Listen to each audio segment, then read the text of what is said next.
Hizb ut তৌহিদের সর্বোচ্চ নেতাকে মুক্তভাবে কথা বলতে দিলে তিনি নাকি একটি বিপ্লব ঘটিয়ে দিবেন। সত্যি কি এটা সম্ভব? কি সাংঘাতিক কথা বললেন তিনি। বিস্তারিত জানতে ভিডিওটি সম্পূর্ণ দেখুন। এনসিপির একজন সমন্বয়কের সঙ্গে কথা বলছিলাম। কথা প্রসঙ্গে আমি ওই ছেলেকে বলছিলাম, বাপু তোমরা তো আন্দোলন করলে, বৈষম্য বিরোধী আন্দোলন, বুকে রক্ত দিলে, বুলেট খেলে।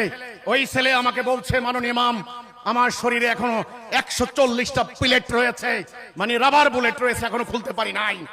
আমি বললাম, তোমরা যে আন্দোলন করলে সফল হয়েছো?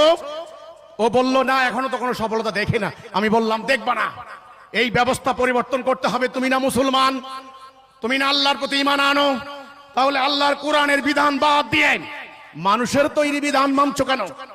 তখন ওই ছেলেটি আমাকে বলে, এনসিপির একজন সদস্য বা নেতা, মানে সমন্বয়কারী, আমাকে বলে যে ইমাম, আমরা যদি এখন আল্লাহর আইন মানতে যাই তাহলে আমেরিকা কি আমাদেরকে ধরবে না? ভারত আমাদেরকে ধরবে না? ইসরায়েল কি আমাদেরকে ধরবে না? এই রাশিয়া কি আমাদেরকে ধরবে না? আমি বললাম, তুমি আল্লাহকে ভয় করলে না? আল্লাহ থেকে ডোনাল্ড ট্রাম্প কি বড় হয়ে গেল? আল্লাহ থেকে কি নরেন্দ্র মোদী বড় হয়ে গেল? আল্লাহ থেকে কি মিস্টার পুতিন বড় হয়ে গেল? মোমেন ঈমান আনে কার উপরে?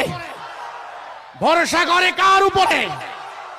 আল্লাহ কি বলেন নাই, ওয়ালা তাহিনু ওয়ালা তাহজানু ওয়া আনতুমুল আলাউনা ইন কুনতুম মুমিনিন? তোমরা হতাশ হইও না, তোমরা নিরাশ হইও না, তোমরা বিজয়ী হবে যদি তোমরা মুমিন হও। তখন বিশ্বাস করেন, এই ছেলেটা আমাকে বলে, ইমাম আপনার হিজবুত তাওহীদ তো এই কথা বলছে, জনগণ তো নিতে চাচ্ছে কিনা? আমি বললাম, তাহলে জনগণের সামনে আমাকে কথা বলার সুযোগ দেওয়া হোক। সুরওয়ার্দী উদ্যানে যেই কোন দল সমাবেশ করতে পারে, আমি মিটিং করার কথা বললে আমাকে অনুমতি দেওয়া হচ্ছে না কেন?